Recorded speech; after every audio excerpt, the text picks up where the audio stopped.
Menuju akhir tahun, saya makin berpikir mendadak karena jam 8 ini saya akan memimpin webinar mengenai local wisdom, expansion and achievement.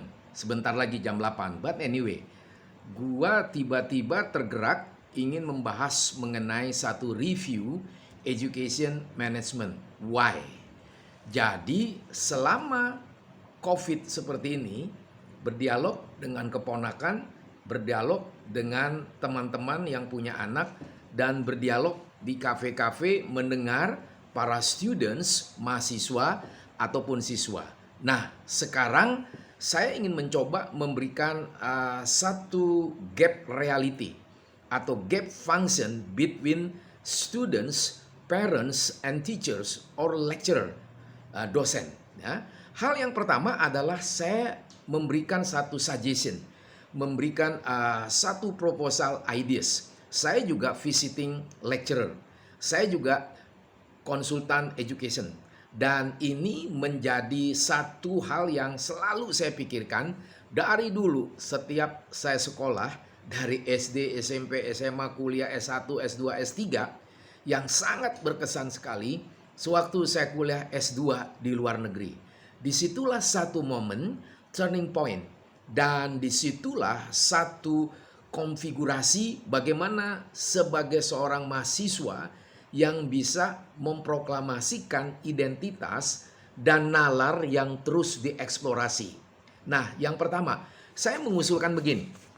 Yang pertama, mulailah kita memberikan students, siswa atau mahasiswa, dikasih ruang untuk mereka mampu membuat kesalahan karena mereka mencoba mengeksplorasi dan memberikan sebanyak mungkin pertanyaan. Kenapa saya ngomong begini? Karena generasi Alpha dan generasi Z. Generasi Alpha tuh kurang lebih ya batita, balita sampai umur 15-16. Generasi Z itu 17 sampai 20-an 4 lah kurang lebih. Dan mereka itu adalah orang-orang yang sudah tidak bisa lagi zamannya waktu saya dulu, atau zaman yang teman-teman masih generasi milenial. Sekarang itu lebih eksploratif, dan mereka lebih agresif, dan mereka lebih mandiri, dan mereka lebih mencari model who is the leader, who is my teachers, and who is my lecturer, and who is my friends, and who is my daddy and mom. Jadi kita harus memberikan satu reviewer how you teach, how you lead students. Jadi kasih kesempatan mereka untuk satu ruang di dalam arti mampu membuat kesalahan. Tapi kesalahan ini bukan berarti sifatnya negatif ya. Tapi kesalahan dalam arti dia mencoba mengeksplorasi dan bertanya sebanyak mungkin. Kenapa? Karena nih zaman kalau sekarang saya sebut bukan lagi Facebook, metaverse. Saya sudah bahas hari Sabtu kemarin di satu seminar mengenai digital space and God space. Jadi memang anak-anak sekarang di metaverse dibawa, digiring sama Mark Zuckerberg dan juga Elon Musk dan juga Bill Gates. Jadi orang nanti berada di dalam virtual dan dikasih avatar. Jadi bisa kita lihat bagaimana nanti bisnis, ya, kuliah, dan lain sebagainya itu akan ada perubahan yang tanda kutip kalau bahasa yang agak kasar sedikit yaitu ekstrim. Semua dibawa kepada dunia virtual. Kalau sudah dibawa dunia virtual, orang-orang generasi Z, generasi A selalu ingin bertanya. Secara pribadi saya sangat setuju. Karena dari dulu selalu bertanya. Dan saya tidak pernah bisa diam. Tanya. Nah, kalau siswa sudah bertanya atau mahasiswa sudah bertanya, Anda dan saya sebagai pemimpin, sebagai dosen, sebagai guru, sebagai orang tua harus mengcoach mereka, membimbing mereka dan mendukung mereka supaya mereka dikasih arah. Dan waktu dikasih arahan itu, Anda dan saya harus mempunyai wider horizons. Maksudnya apa? Kalau Anda tidak mempunyai satu wawasan yang luas, ya secara sederhana harus memahami politik secara basic, harus memahami psikologi, culture, history, management, fisika, biologi, logik, dan seterusnya. Itu yang akan memperkaya orang yang bertanya. Dan orang yang bertanya, kita memberikan asumsi-asumsi, mereka akan merasa disupport dan mereka akan merasa orang ini role model saya. Nah, itu loh. Jadi zaman sekarang ini beda loh, rekan-rekan. Karena zaman sekarang ini investasi yang pertama, ya, selain tadi mereka diberi kesempatan untuk salah, memberikan kemungkinan-kemungkinan tidak teratur sistematikan, that's okay. Disitulah kita sebagai orang tua, sebagai pengajar, memberikan satu direction. Nah, direction itulah yang memampukan mereka mendengar kita sebagai comparative advantage, how you teach, how you lead, how you influence. Jadi jangan hanya influencer-influencer dari vlog-vlog itu saja, ya, that's okay. Tetapi yang lebih utama adalah how smart we are to teach them, to influence them, to encourage them di dalam education management secara one by one atau secara kelas atau secara grup, ya. Nah, yang kedua adalah kalau kita memberikan kesempatan student itu menemukan kesalahan, bukan arti negatif. Tetapi mereka sudah mendapatkan satu investasi nalar yang bisa produktif. Kenapa? Dia banyak bertanya. Dari mana dia bertanya banyak? Dia mungkin baca sedikit. Dia lebih banyak melihat YouTube. Dia lebih banyak lihat Facebook. Dia bilang banyak lihat kripto, bermain saham. Anak-anak sekarang main saham loh, jangan salah. Main kripto tuh umur 12-15 tahun. Dan orang tuanya tidak bisa mampu mengkoreksi. Dan anak-anak itu generasi Z mengatakan, saya tidak perlu sekolah mami, saya tidak perlu kuliah lagi papi, yang penting saya bisa dapat duit, saya membelikan saham kripto. Itu yang menjadi satu gelegar di dalam hidup kita sebagai pendidik di rumah tangga, di keluarga ataupun di kelas, ya. Jadi nalar itu menjadi investasi yang mahal harganya bagi generasi Z. Jadi beri kesempatan mereka dan juga beri kemampuan mereka untuk berargumentasi. Ya, sehingga argumentasi itu tidak memungkinkan mereka jatuh ke dalam kebisuan atau kesunyi-senyapan, ketidakmampuan untuk bertanya. Maka ide-ide itu harus dipenuhi dengan referensi apa yang dia baca, sehingga dia berpikir kesempatan nalarnya jadi produktif. Jangan mereka hanya iya copy paste, ayo tulis. Wah, kalau zaman kayak begitu, Bapak Ibu sekalian, teman-teman, itu sudah tidak zamannya. Sekarang ini investasilah nalar anak didik kita.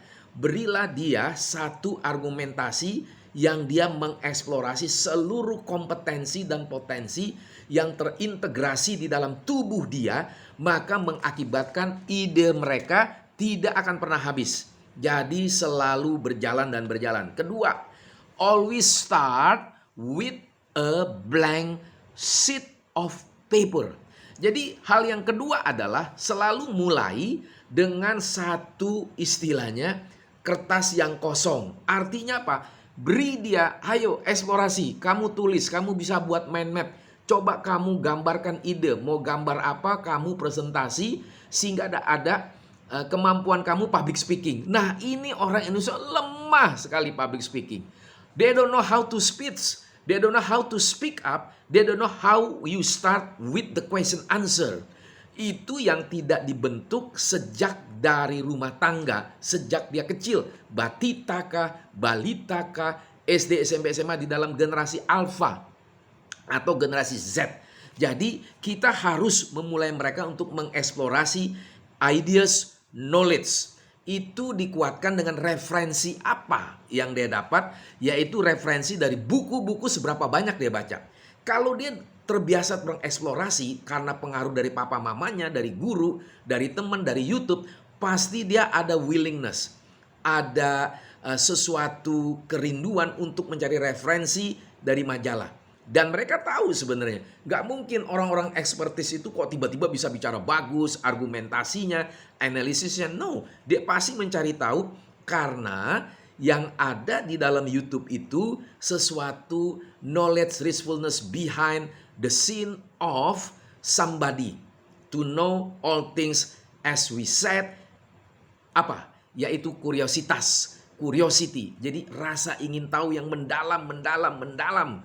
Dan itulah yang harusnya Anda dan saya memberi kelegaan kepada mereka, student-student seperti ini. Jadi para dosen, para guru mulailah banyak membaca, lihat YouTube dan menganalisis, menelusuri dan menetralisir seluruh kebuntuan atau kecepatan berpikir atau terlalu luasnya pengetahuan, sehingga banyak anak didik copy paste larinya. Bahaya ini. Maka seorang guru, seorang dosen harus menjadi coaching, menjadi supporter, menjadi a leader, how you influence think them.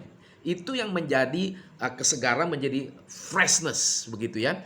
Dan juga waktu teman-teman sebagai orang tua, sebagai guru, sebagai dosen, rajinlah lihat YouTube. Sehingga YouTube itulah kesempatan Anda dan saya bisa eksplorasi dan discussion dan debate dengan anak didik atau anak-anak kita di rumah.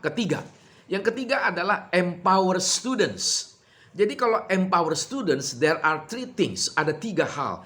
Yang pertama, discipline students. Jadi student itu harus disiplin. Disiplin apa? Rajin baca. Memang ada di Google, itu nggak cukup. Cari sumbernya di e-book, mulai berpikir, menganalisis, mengkritisi, dan melihat bangunan pikiran yang ditulis oleh para autor, para membuat buku itu, buku book teks ataupun buku-buku referensi ya. Dan bagaimana sewaktu dia baca, dia terbiasa thinking, mulai berpikir dan bertanya. Maka anak saya dan rekan-rekan, anak didiknya segala macam, berilah mereka setiap hari masuk kelas minimum 5 pertanyaan.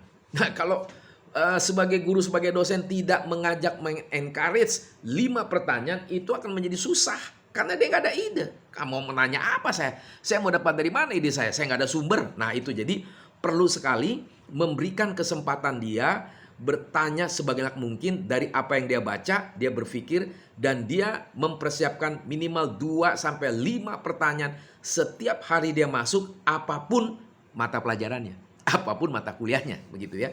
Nah, selain disiplin students, dia juga ada disiplin thought. Jadi pikiran itu harus disiplin. Kenapa? Dia harus memberikan comparative ideas and knowledge. Artinya apa? Dia bisa membaca, dia berpikir, dan dia bisa akhirnya menemukan perbedaan-perbedaan yang saling melengkapi dan saling memuaskan pikiran knowledge dia, nalar dia, dan hasrat jiwa dia.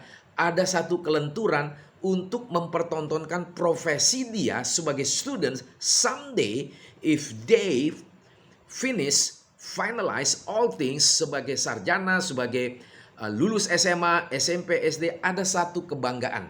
Bukan satu yang sombong ya, tetapi benar-benar ada satu kesegaran. Yang ketiga, jadi empower students tadi, disiplin students, student, disiplin thought.